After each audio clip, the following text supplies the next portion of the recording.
Christos Anesti, Christ is risen. This video is a continuation of the previous video regarding the Orthodox Church calendar and how the Church calendar harmonizes and unifies the various cycles regarding the solar cycle and the lunar cycle and the Paschal Moon cycle and the 7-day week cycle. All of these cycles which are actually come to fulfillment in the Church calendar. But in order to understand how it comes to fulfillment, we have to understand each of these basic parts. So as a brief review of the previous video, I mentioned how the Roman calendar, the Julian calendar, has a 28-year cycle, which results because there are 7 days in the week and there are 4 leap years. So that creates a 28-year cycle because 7 times 4 is 28. And now on the Old Testament calendar of the Hebrews, likewise, there was also a cycle that was used in order to synchronize with the seasons in this case. Because, of course, a lunar month has 29.53 days, unlike a month on the solar calendar, like the Julian calendar, which ranges between 30 and 31 days. This, of course, means that every year a few days will be lost. Actually, more than 10 days. Around 11 days will be lost almost each year, which, of course, will throw the entire system at least out of alignment with the seasons. Because, of course, the Old Testament calendar of the Hebrews was also had to follow the seasons, of course. So in order to resynchronize it back to the seasons, the Metonic cycle was used. Now, the Metonic cycle is a property that is already sort of just there, the way the Lord just had created everything. And this cycle, this Metonic cycle, is basically that within 19 years, or 19 solar years, there are 235 lunar months. A lunar month, of course, being 29.53 days. So 1 month being 29.53 days. The lunar month, remember the lunar month, which is following, of course, the phases of the moon from the new moon back to the new moon, that's a lunar month. As we see here, the time that it takes for the moon to go from the new moon, get full again, and then go back to a new moon takes about 29.53 days. So there are 235 such months in 19 years. This is the synchronization point that brings the lunar calendar back into sync with the seasons. Because, as we can see the difference, if we look at the just 19 years, how many days days there are within 19 years, there's about 6,939.75. Of course, the 365 is the number of days on the Julian calendar reckoning, because the Julian calendar is a solar calendar. So if you multiply it, it equals this number. But if you look at now 235 lunar months and multiply it by the length of time in the amount of days in a lunar month, we get almost the same number. It's remarkably close. You can see it's very, very close. Where in reality it maps to only like about a few hour difference, only like about 2 hours within 235 months. So, but this is a property, remember, that is just part of the way the Lord created the celestial bodies. But how it was discovered, now it was used in ancient times by several cultures. The ancient Greeks in particular implemented it onto their calendar, like I said, in the year 432 BC with Meton of Athens, where that's why this property takes its name from Meton of Athens, who was the ancient Greek astronomer. Now, in terms of the Old Testament calendar, the way that it was implemented in practice was that basically 7 years within the 19-year cycle, or within the cycle, within 19 years were actually leap years, where an extra month was added. So those would have 13 months, those years. So the 3rd, the 6th, the 8th, the 11th, the 14th, the 17th, and the 19th. Those years within the 19-year cycle would include an extra month. So they would be 13 months long. So that would leave 12 common years, with the remaining months within the 19 years. So with this system in place, the lunisolar calendar in the Old Testament would be able to keep up with the seasons. And as we see here, this is just an example of the months of the Julian Roman calendar and their month names. Remember, and the Old Testament calendar and their month names. Now remember, these month names, as they were used by the Judeans, came into use during the Babylonian exile. Of course, we know that the Babylonian exile was between 586 BC and around 516 BC, the 70-year carrying away of the Judeans when the Babylonians conquered the kingdom of Judea. So this will be like the time of the book of Daniel. Now, originally, just as a side note, in the older Hebrew from before the Babylonian exile, there were different month names.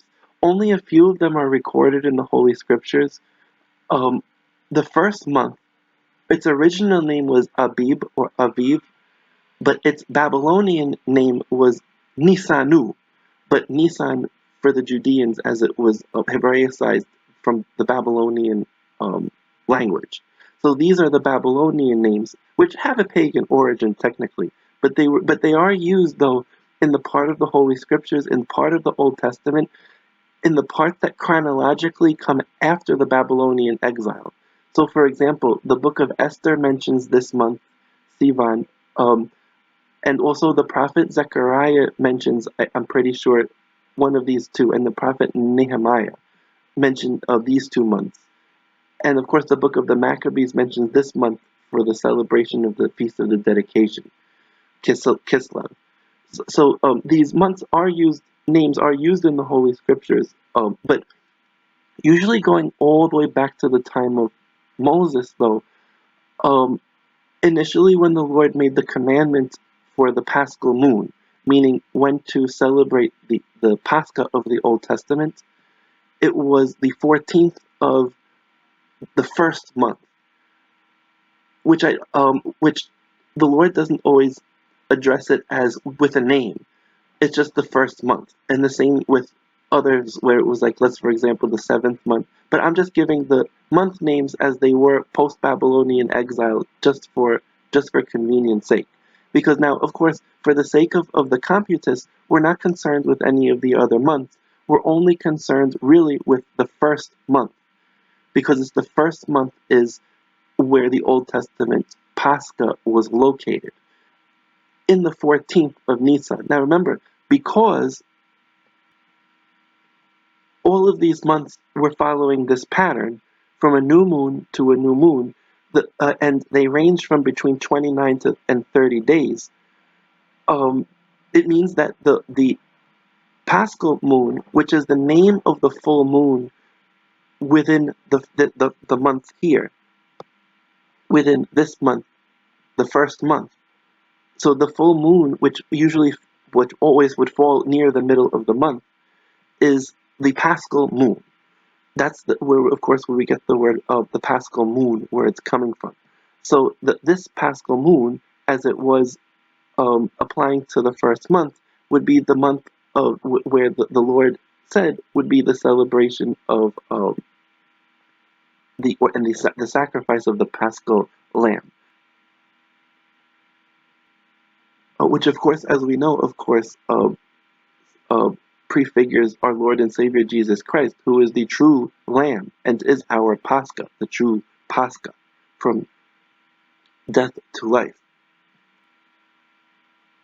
And of course, as we see here, the commandment of the Lord in Leviticus was at 23:5, which remarkably is also kind of showing the Metonic cycle, actually, because of the 235 months in 19 years, which is actually right here um, in the Holy Scriptures itself.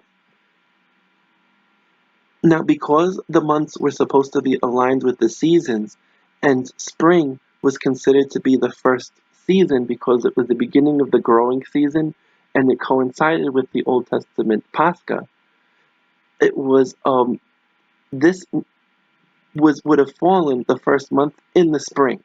So somewhere coinciding on the Roman calendar would be around March and April. Somewhere around March and April would be where the equivalent was here on the Old Testament calendar.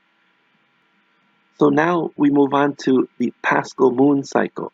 And the Paschal Moon Cycle itself is, of course, derived from the Metonic Cycle, because the Paschal Moon Cycle, basically, when we say the Paschal Moon, we know we're talking about the 14th of the first month, the 14th of Nisan. The amazing thing is that the Holy Fathers, of course, through the guidance of the Holy Spirit, um,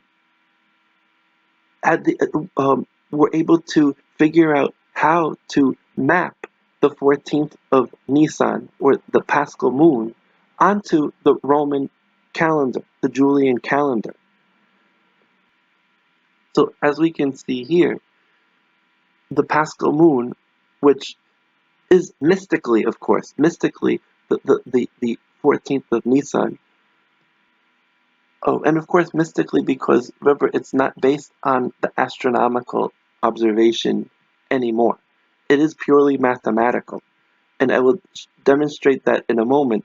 But remember is that it's aligned to the Julian calendar through the Metonic cycle.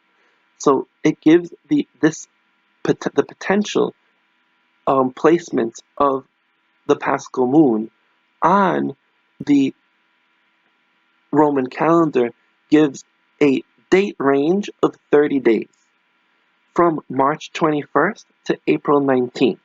So from March 21st to April 19th is the 30-day date range of the Paschal Moon.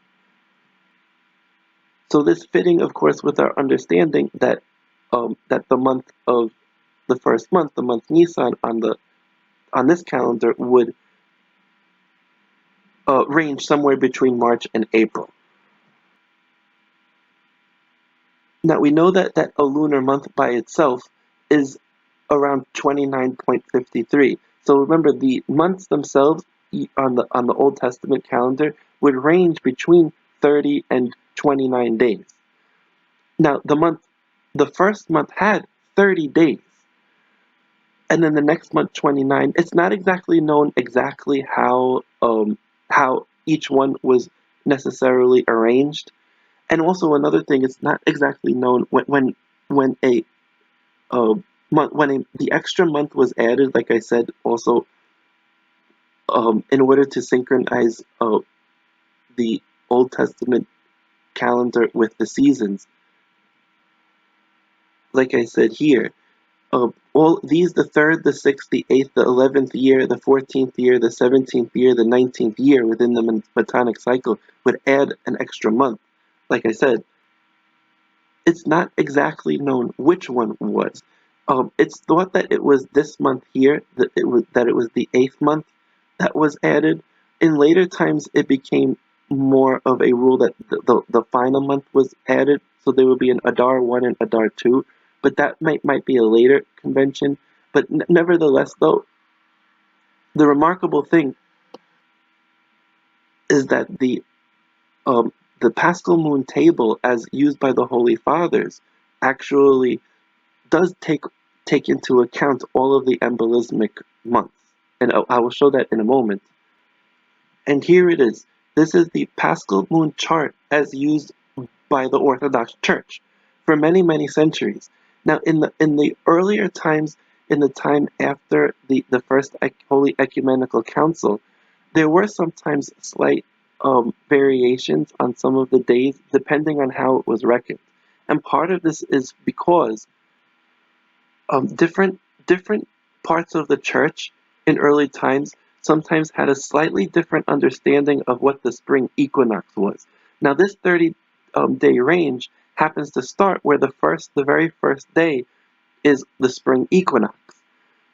That's where we're getting the rule that many of us know, where Holy Pascha is the first Sunday after the first full moon after the spring equinox.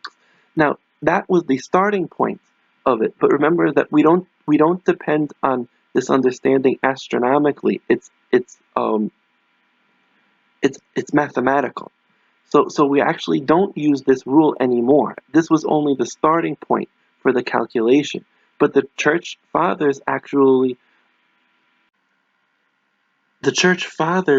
saints, actually established the final form of the Paschal Moon Table or chart, this is the final form as it's been used since the 500s.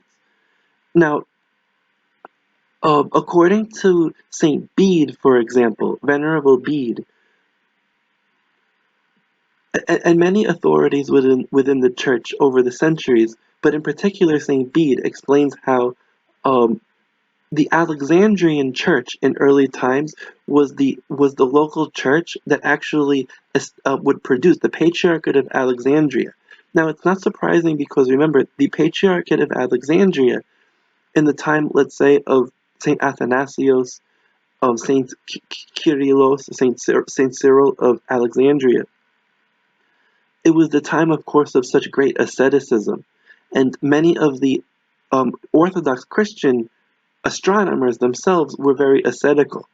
Of course, we're talking about the time Saint Athanasius the Great, and the flowering of monasticism in places like the Thebaid, which was, of course, part of the Alexandrian Church.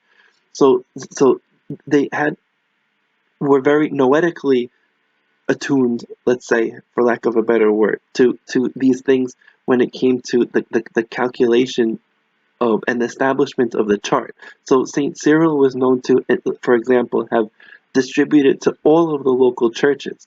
Now, there was a time when sometimes, like for example, Rome's patriarchate would have a slightly different, because remember is that originally in Rome, going back to literally Roman times within the Roman Empire, the Roman uh, understanding of the spring equinox was actually March 25th. Whereas the Alexandrian understanding historically was March 21st. When I say Alexandrian, I mean going back through Hellenistic Egypt, Alexandria. It was March 21st. So, of course, the Alexandrian Church, the Church of Alexandria, kept the March 21st as the convention. Now, however, though, I'll get to this in the future video, though, the Orthodox Manaean Pascha Computus does utilize actually both the Roman and the Alexandrian understanding, because the Roman understanding of March 25th as being the spring equinox is still very important, because March 25th is what? Evangelismos, the Annunciation, the feast of the Evangelismos. Now, in terms of the saints who literally wrote about the calendar, we have really very few. We have Venerable Bede, Saint Bede, in England in the 700s, who wrote about it, and then we have also Saint Maximus the Confessor, which unfortunately, the writings of Saint Maximus the Confessor about this are not in English. They are in Greek and in old translations into Latin, and some old translations into a few other languages, like I think there's a Slavonic version, but not in English, unfortunately. Probably because, the powers that be in this time don't want people to really know the importance of the Orthodox calendar and how it really works, because of all the changes that have been done, of course, in the last 100 years, all of the blasphemous alterations. But anyhow, also, Saint Dionysius Exiguus is very important because uh, Saint Dionysius Exiguus, he was the one who put forth the final Paschal Moon chart in the form that we have today, and in the transition of it becoming fully mathematical, which took time, remember, because of course the basis for it, the basic rubric for it began already in the First Holy Ecumenical Council, of course. Um, but remember, in practice, it took time to perfect the certain aspects, like the chart. So this is the chart that the Orthodox Church has been using for about 1500 years already, the official chart, as it is now fully mathematical. These dates don't change. These are in fact the official dates. So this is the official Paschal Moon Table right here. So these dates are the 19 years within of this is the 19-year Paschal Moon um, table. So there are 19 dates here. Each one basically, each date is the year that is the year. So April 5th is when the Paschal Moon, so the 14th of Nisan. So the 14th of Nisan on the Old Testament calendar, mystically, is April 5th this year, this particular year, the first year on the Metonic Cycle. And then the next time it's March 25th. And then the next time it's April 13th, and then so on and so on and so on. An easy way to actually physically display this chart, actually, because it's mathematical and because it has this periodicity, um, you can show it actually just on this very simple gear which anybody can make at home. This is just a very simple gear. This is not the computus. This is just a gear here showing the dates of the Paschal Moon in sequential order, starting from, well, it's hard to see because it's on this side down here as March 21st, which is upside down.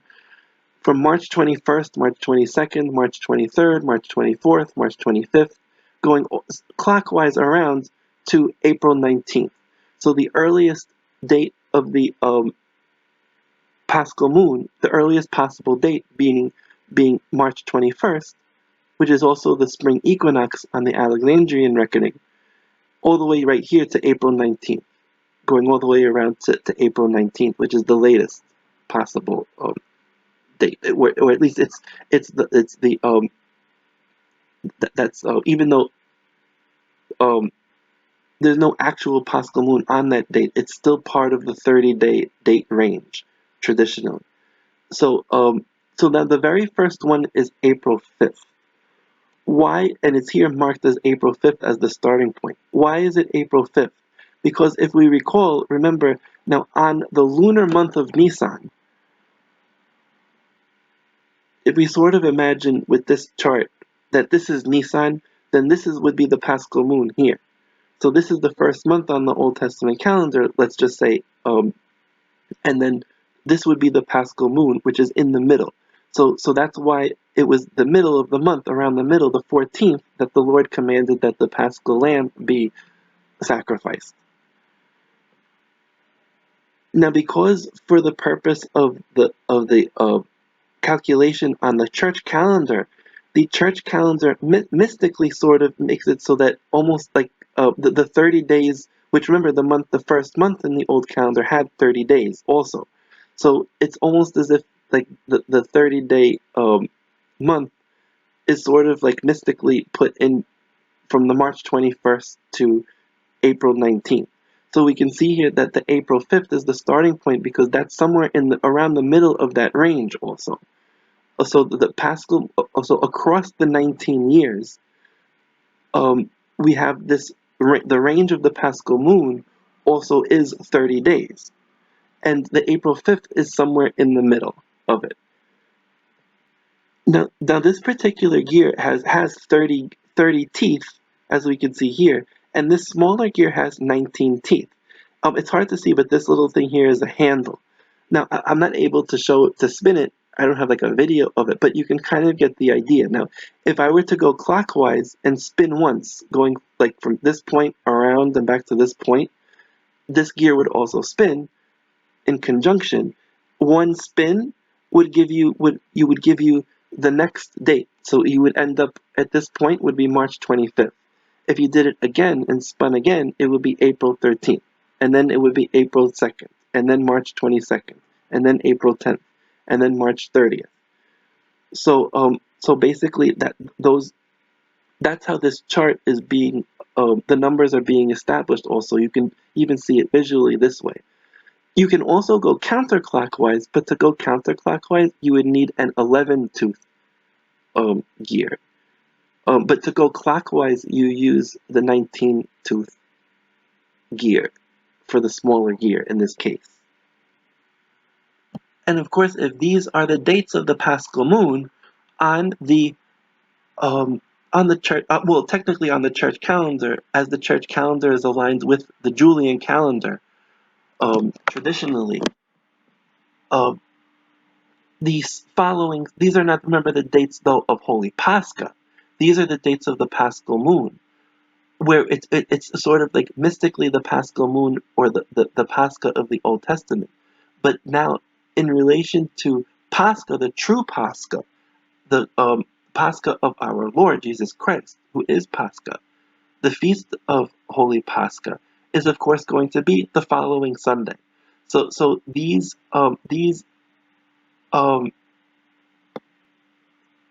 dates, depending on which day of the week they fall on that particular year. So let's say like that range is between, of course, because the next Sunday has to be, the next Kyriaki has to be Holy Pascha, which means that the range is from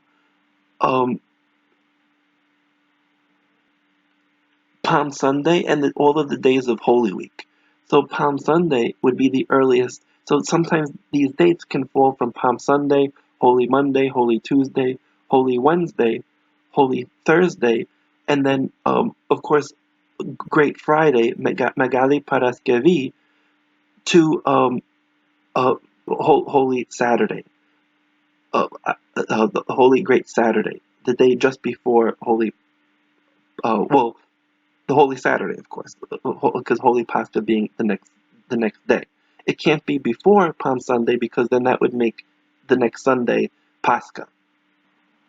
That's what I meant at the very end of the previous video, where I kind of that might have been a little confusing what I said when I mentioned about the Paschal Moon being brought towards Kyriaki. What I meant is that its relation to Kyriaki is now mystically the way we understand Holy Pascha, because it's bringing together the Pascha of the Old Testament mystically to the true Pascha.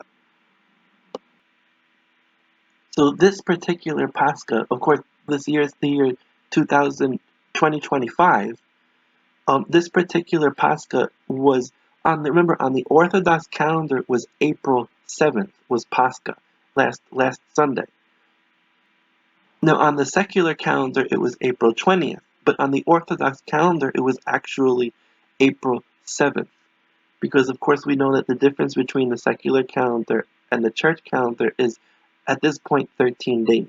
But on the Orthodox, remember, all of these dates are according to the Julian calendar. On the church calendar, it is Holy Pascha was April 7th. Now the Paschal Moon this year was April 4th, which was on Holy Thursday. So Holy Thursday, a few weeks ago, was actually 2 weeks ago, because as I make this video, it's the Thursday of Bright Week. So last week, I should say. Last week was April 4th. It was the Paschal Moon, and then the following Kyriaki was April 7th, the following Sunday. So here we are this year for the year 2025. Now these little crosses that I put on on 7 of the dates, these were these would have been the years in the Old Testament that would have been leap years. So actually, the Paschal Moon chart, the way the fathers had established it, actually does even take into account the leap years, the ones that would have had that embolismic month to make it 13 months. So that means that on the Old Testament calendar, theoretically, like let's say this particular year here, this April 13th is the Paschal Moon. So it is mystically the Nisan 14. So, but on that calendar, that year on the Old Testament, that year should have 13 months and not 12. And then the other ones would have 12. So it would have been 12 months for that year, 12 months, 13 months there. And then as we see, so on and so on. So we can see that actually calculating Holy Pascha is very easy because we just need to find the Paschal moon. Remember the Orthodox Christian understanding of the ecclesiastical Paschal moon, and then we can determine, of course, Holy Pascha. That I will show in the next few videos on this topic.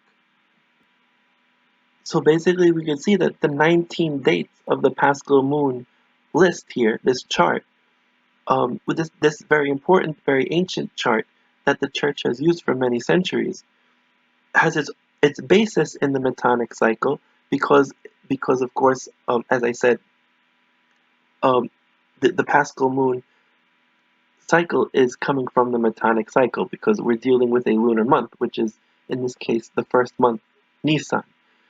So as I said, all of these dates are mystically all the 14th of Nisan.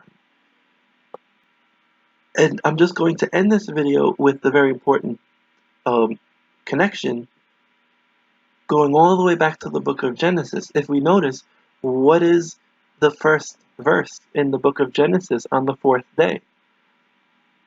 Remember, the fourth day, it's verse 14. 14, remember, this is also connected with the fact that the Paschal moon date in the Old Testament, the Lord commanded it on the 14th of Nisan, the 14th of the first month. Remember, the 14 also, the generations of 14 in the Gospel of Matthew is how the New Testament begins. In the Evangelion of Matthew, we have the three groups of the 14 generations. Remember, from Abraham to King David to the Babylonian exile, and then the Babylonian exile to the Lord is 14, 14, 14. And then what's the final? Is 19. The final verse here, and the evening and morning were the fourth day. It's the Metonic cycle, the 19 years of the Metonic cycle. So we can see how the Lord has just established this. I mean, this is all like, it's just, I mean, it's a miracle, but this is why we just have to stay humble, of course, and just, of course, follow what the church. These are the boundary stones that cannot be changed. That's why these things cannot be altered in any way. So I will post the next few videos within the next few days. Christos anesti, Christ is risen.